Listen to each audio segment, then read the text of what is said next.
bisa patahkan kakiku, tapi tidak mimpi-mimpiku. Kau bisa lumpuhkan tanganku, tapi tidak mimpi-mimpiku.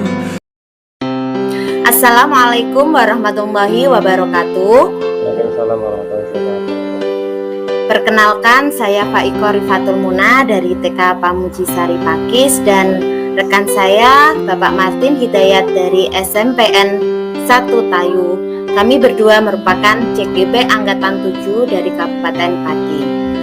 Kami dari kelompok 4 akan melakukan praktek percakapan kucing dengan alur tirta dengan skenario kasus sebagai berikut. Pada kasus 1, saat mengajar, Pak Martin disupervisi oleh pengawas sekolah.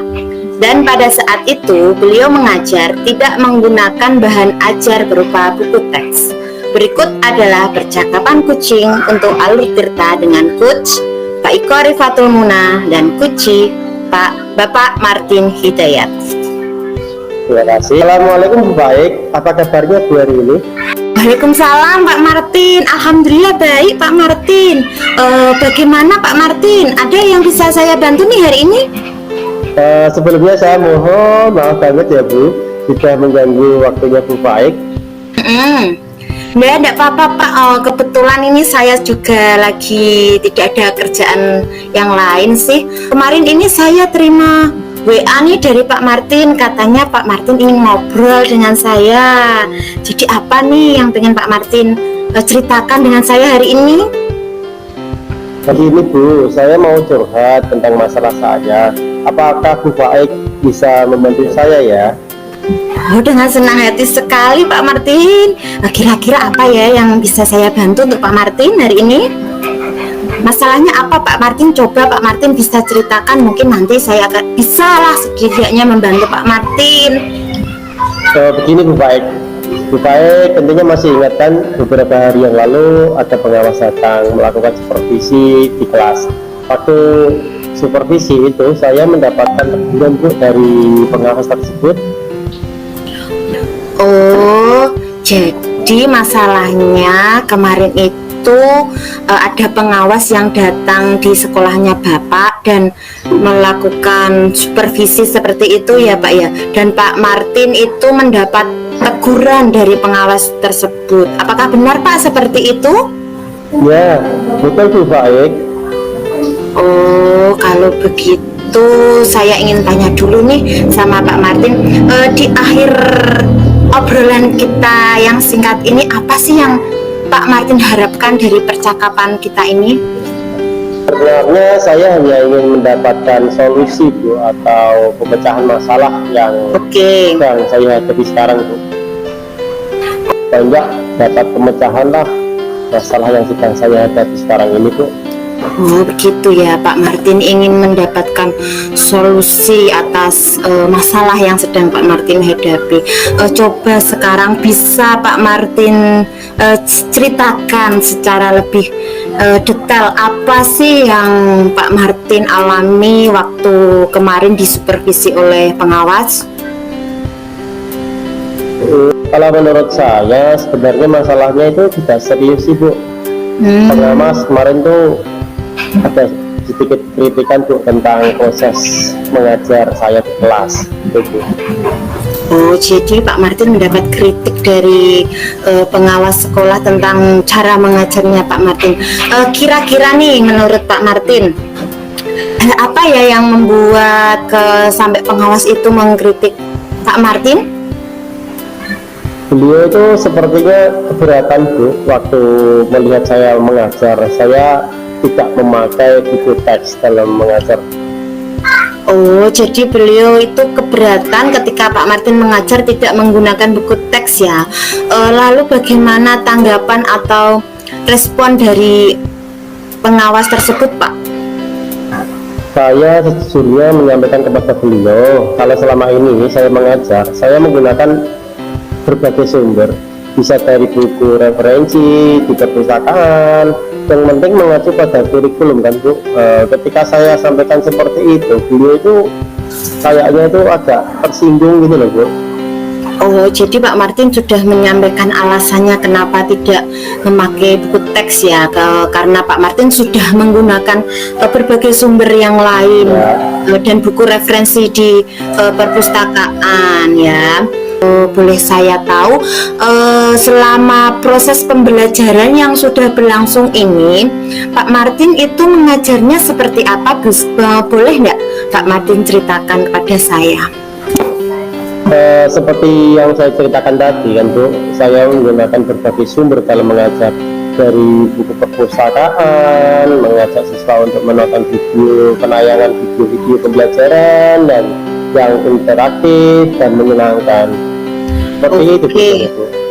Oke, jadi Pak Martin sudah menggunakan berbagai sumber ya. Tadi yang pertama dari perpustakaan, kemudian mengajak anak untuk melihat video-video pembelajaran interaktif sehingga menyenangkan untuk anak didik Pak Martin. Apa sih yang harus Pak Martin lakukan lagi? Menurut saya, sumber belajar yang saya gunakan ini sudah memudahkan murid Bu. Mereka juga termotivasi dan intinya ya sudah mengacu pada kurikulum satuan pendidikan Bu. Oke, intinya sudah mengacu pada kurikulum satuan pendidikan ya Pak ya.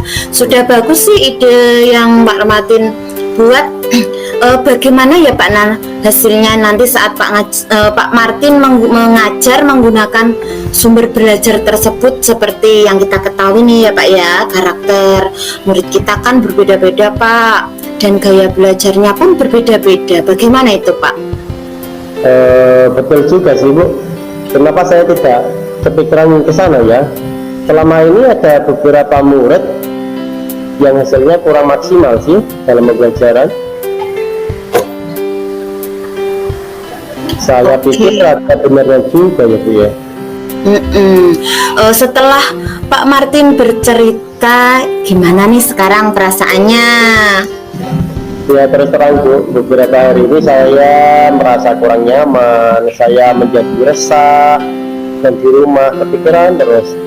Dengan masalah ini ya, juga pekerjaan saya yang lain juga ada terbengkalai Bu. Oh, jadi beberapa hari ini Pak Martin kurang nyaman, resah dan gelisah gitu ya Pak ya.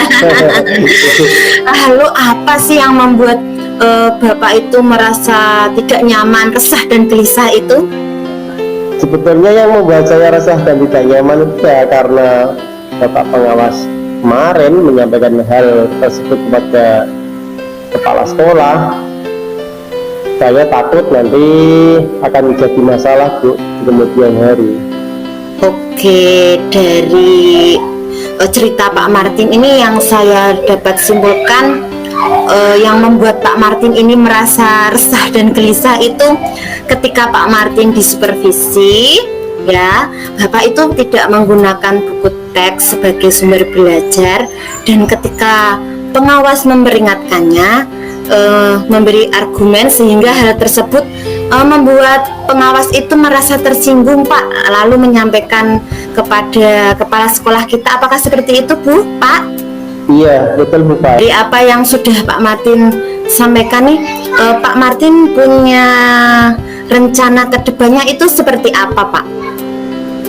Rencana saya berniat menemui beliau untuk membicarakan hal ini Bu. Mungkin beliau akan memberikan solusi terbaik lah untuk masalah ini buat saya. Oke, apa rencana Pak Martin ke depannya? Apakah ada hal lain yang ingin dilakukan oleh Pak Martin? Saya juga akan menemui pengawas Bu atau menghubunginya nanti, dan saya akan meminta maaf kepada beliau. Kemudian terkait proses belajar, cepatnya saya juga akan menggunakan buku teks dan meminta saran kepada pengawas bagaimana menjalankan proses belajar mengajar yang baik itu seperti apa. Lalu bagaimana dengan proses belajar mengajar yang akan Pak Martin laksanakan selanjutnya? Setelah ini saya akan memakai buku teks untuk sumber belajar utama, walaupun nanti sumber belajar yang kemarin sudah saya terapkan juga karena siswa sudah nyaman dengan metode itu, nanti saya tetap memakainya, Bu. Oke, bagus sekali Pak Martin. Berarti nanti Pak Martin akan menggunakan buku teks tersebut ya. Saya setuju sekali nih dengan idenya Pak Martin. Syukurlah, sekarang saya merasa lebih lega, Bu, karena jujur saya takut mengambil langkah sih sebelumnya dalam menyelesaikan masalah ini. Apalagi sudah berurusan dengan atasan kita, Bu, kepala sekolah. Agak khawatir sih, takutnya nanti saya salah langkah dan mungkin bisa disalahkan mungkin. Syukurlah kalau Pak Martin sudah merasa lega. Lalu dari apa yang sudah Pak Martin rencanakan tadi, komitmen apa yang akan Pak Martin lakukan untuk menjalankan rencana tersebut ya? Untuk hal ini, dalam proses belajar mengajar, saya akan mengacu pada kurikulum, kemudian mematuhi peraturan yang ada, termasuk aturan dari pengawas tentang penggunaan buku teks utama. Oke, nanti Pak Martin akan taat aturan menggunakan buku teks tersebut ya. Kemudian dukungan apa sih yang dibutuhkan Pak Martin untuk melakukan komitmen tersebut? Itu juga masih dalam pikiran saya sih. Mungkin saya akan mencoba berkomunikasi, berkonsultasi dengan teman-teman guru serumpun utamanya. Dengan cara ini mungkin saya bisa belajar lagi, Bu. Jadi kami bisa sama-sama saling mengingatkan dan membantu nantinya. Gitu, Bu. Bagus sekali Pak Martin, semoga dapat segera terselesaikan dan yang Pak Martin lakukan dapat bekerja lagi dengan suasana hati yang tenang tanpa dihantui rasa tidak nyaman. Oke, baiklah, ada lagi yang ingin Pak Martin sampaikan? Apa sih yang Pak Martin dapat simpulkan dari sesi kita ngobrol siang hari ini? Kami terima kasih atas doanya, Bu. Untuk waktunya sudah mendengarkan keluh kesah saya. Sekarang saya jujur merasa lebih sedikit lega. Semoga kita nanti menjadi guru-guru yang bisa memberikan teladan ya, Bu, teladan yang baik buat anak didik kita, buat murid-murid kita nantinya. Amin, amin, sama-sama Pak Martin. Sebelumnya saya minta maaf lagi ya, Bu. Kebetulan saya ada janji dengan siswa, Bu. Ini sudah jam saya mengajar. Mereka janji akan mengumpulkan PR hari ini. Saya mau pamit ke kelas dulu, Bu, untuk melanjutkan mengajar lagi, Bu. Oke, silahkan Pak Martin, nggak apa-apa, monggo silahkan. Terima kasih sekali lagi, Bu Baik. Salam sehat dan bahagia buat panjenengan. Terima kasih waktunya. Sama-sama. Sama-sama Pak Martin, terima kasih kembali. Terima kasih juga Pak Martin dengan pelajaran pengalaman Pak Martin tersebut, saya juga bisa mengambil pelajaran dari apa yang Pak Martin ceritakan. Terima kasih, Ibu. Terima kasih. Assalamualaikum warahmatullahi wabarakatuh. Waalaikumsalam. Terima kasih. Berikut adalah percakapan coaching yang saya lakukan dengan Bapak Martin Hidayat. Berikut adalah refleksi diri tentang praktek coaching saya hari ini.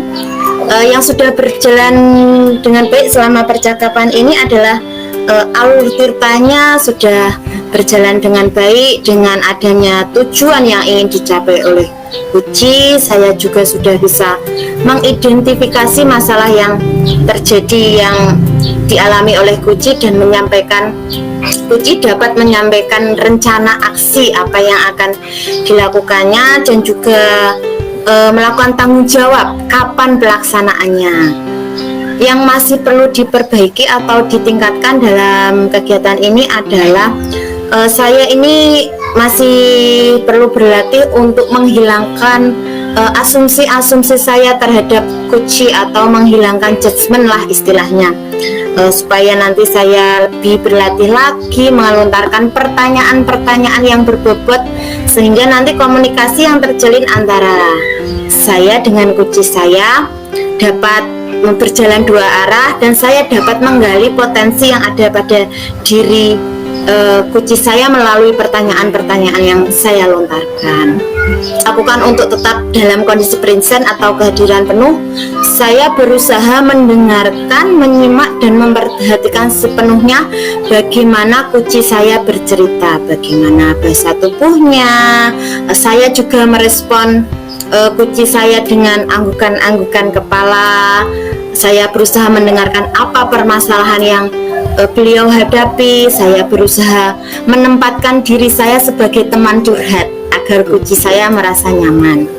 Dan yang harus diperbaiki lagi, saya akan lebih latihan lagi lah menggunakan metode kucing ini di lembaga saya. Saya akan praktekkan dengan rekan-rekan sejawat saya. Sebenarnya praktek seperti ini, sharing atau curhat sudah sering terjadi, tapi dalam istilah kucing ini baru pertama kali saya mengenal setelah mengikuti pendidikan ini. Saya akan berlatihan terus supaya nanti pertanyaan yang saya lontarkan ini tidak memojokkan atau mencari kesalahan kuci saya sehingga membuat kuci saya itu tidak nyaman. Silakan Pak Martin, jenengan ungkapkan apa yang Bapak Martin rasakan setelah di kucing. Oh ya, terima kasih. Setelah sesi praktek ini, saya di kucing oleh Bu Faik, saya merasa senang karena apa yang saya khawatirkan pada saat observasi bisa saya atasi melalui kegiatan kucing pra observasi, sehingga saya lebih yakin. Dan pada saat observasi selain itu, kompetensi apa yang saya kembangkan juga semakin berkembang.